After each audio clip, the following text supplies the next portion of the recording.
Se o seu secador de cabelo está fazendo barulho e não está funcionando, talvez pode ser isso. Vejam só como ele está funcionando. Assista o vídeo até o final.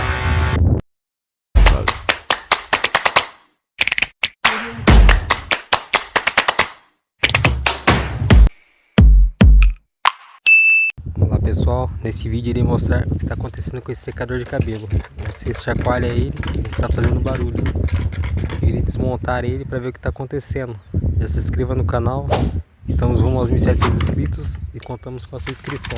Primeiro passo, a gente vai usar essa chavinha aqui. Eu irei deixar o link dela aqui na descrição. Todos os materiais que estarei utilizando aqui e outros vídeos que podem te ajudar. Como eu estou de viagem, vou apenas desmontar e ver o que está acontecendo. Mas talvez eu não vou conseguir arrumar porque não tenho peça e também os locais aqui não tem peças.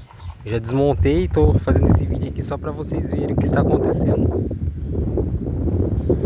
Primeiro passo, a gente vai soltar os parafusos e tirar aqui com cuidado para não danificar a carenagem dela. Ó, reparem que tem que ser com cuidado para não danificar. Aqui ele não estava funcionando, só estava ligando a tomada, mas não fazia barulho nem nada. E ao ser retirado aqui, a gente notou que o ventilador estava quebrado, estava solto.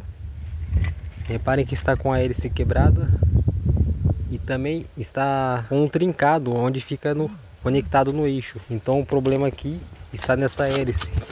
A gente terá que efetuar a troca. Eu não irei conseguir trocar aqui porque eu não encontrei a peça aqui e também na internet demora alguns dias para chegar.